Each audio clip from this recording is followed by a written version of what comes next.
नमस्कार मित्रों, MW news में आपका स्वागत है। जैसे कि आप जानते हैं, इलाके में जल उपयोगिता संगमों के चुनाव हो रहे हैं। लगभग सभी जगह चुनाव हो रहे हैं। जितने भी प्रत्याशी खड़े हैं वो डोर टू डोर जा रहे हैं, जन समर्थन की अपील कर रहे हैं। ये वो चुनाव होते हैं जिसमें किसान निर्धारित करता है कि उनका प्रतिनिधि कौन होगा जो ऊपरी प्रशासन तक उनकी आवाज़ को बुलंद करेगा।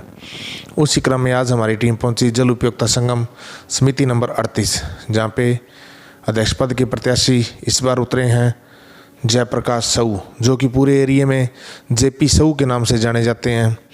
उनसे जानेंगे कि क्या उनका आज तक का राजनीतिक परिचय है, कौन कौन से संगम में चक्काते हैं, किन मुद्दों को लेकर चुनाव मैदान में उतरे हैं और किस तरह की कार्यप्रणाली देखने को मिलेगी उनके द्वारा 5 सालों में। साहू साहब, बात करेंगे जी आपकी जल उपयोगिता संगम की। जो आपका जल उपयोगिता संगम है समिति नंबर 38, इसके अंदर चक कौन कौन से आते हैं?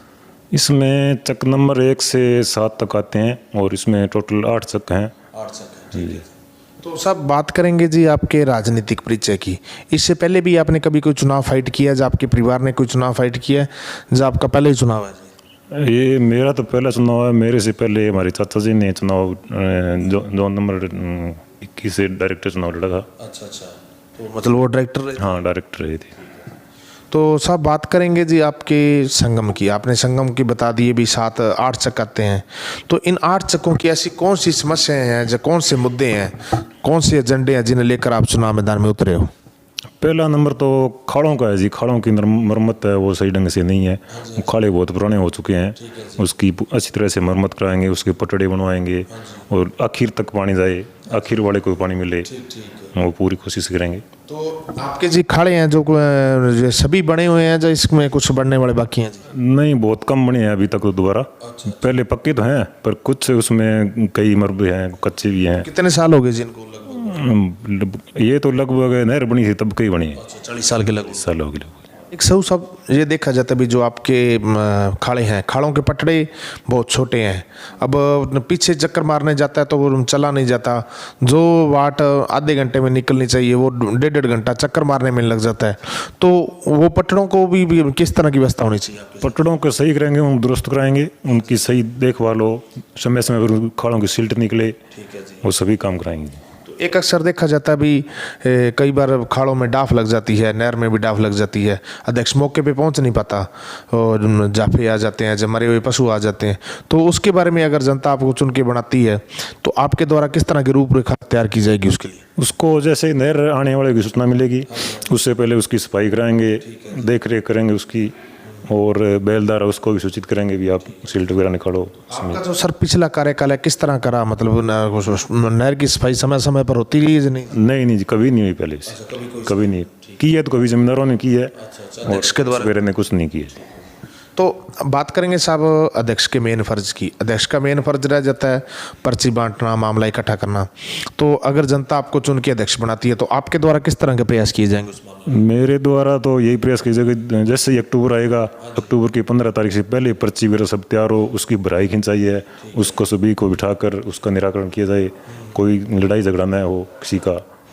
तो एक सर देखा जाता है भी कई अध्यक्ष है वो समय पर मामला इकट्ठा नहीं करते और मामला ब्याज पर ब्याज चक्रवर्ती ब्याज उसको लगता है, तो वो देना मुश्किल हो जाता है। किसान तो पहले ही डीजल के बढ़े हुए रेटों से, जहाँ रे स्प्रे के रेटों से मरा हुआ है। तो आपके द्वारा किस तरह के प्रयास रहेंगे मामला इकट्ठा करने का? किसानों को समय समय सूचित किया जाएगा और उनसे प्रयास रहेगा समय समय पर मामला जमा कराएं। तो अक्सर ये भी देखा जाता है भी जितने अध्यक्ष बनते हैं वो बनते नेम प्लेट के लिए। वो अपने दरवाज़ों पे, कोठियों पे, कारों पे लिखा लेते हैं, कई तो ट्रालियों पे भी लिखा लेते हैं अध्यक्ष। उसके बारे में क्या कहना? नहीं जी, ऐसा काम नहीं करेंगे। हम धरातल पे रह के काम करेंगे, पूरी ईमानदारी से काम करेंगे। जो भी काम होगा, जो भी पर्ची है वगैरह है, जो नहर की सिल्ट है, खाड़े की सिल्ट है, सभी समय समय सफाई करेंगे। तो अक्सर ये भी देखा जाता है क्योंकि ये चुनाव अक्सर लोग जीतते हैं ओहदे के लिए। वो ओहदा ले लेते हैं, वो कहते हैं चलो ओहदा आ गया, 5 साल बाद चुनाव आएंगे फिर देखेंगे क्या होता है। चुनाव किसानों के हैं लेकिन किसानों की बात नहीं होती, बात होती है राजनीति की। उसके बारे में क्या? नहीं, काम करेंगे, किसानों के बीच में रह करेंगे, कोई हम राजनीति नहीं करनी है, सब काम ईमानदारी से करेंगे।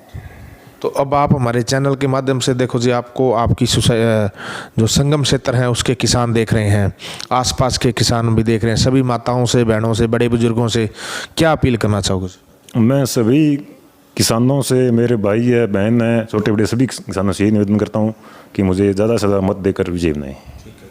तो ये हैं जी जल उपयोगिता संगम समिति नंबर 38 से अध्यक्ष पद के प्रत्याशी जयप्रकाश साहू उर्फ जेपी साहू, जो कि सादे से किसान हैं। इनका कहना है जी किसान के बेटे हैं और किसान के बेटे ही रहेंगे। चुनाव तो चुनाव वाले दिन हो जाएंगे, लेकिन जो चुनाव से पहले भी किसान है और चुनाव के बाद भी किसान है। जो भी किसानों की मेन समस्या है उसको हल करवाने का प्रयास किया जाएगा। किसी के साथ कोई राजनीतिक भेदभाव नहीं होगा, कोई बैर विरोध नहीं होगा, सभी को साथ लेके चलेंगे। मेनली तो किसानों की समस्याओं को हल करवाया जाएगा, जैसे कि खाद हो गए, नहर के पटड़े हो गए, इस तरह। लेकिन इसके लिए उनको आपके समर्थन की, आपके साथ की आवश्यकता है। ठीक है जी, MW न्यूज़ में समय देने के लिए धन्यवाद।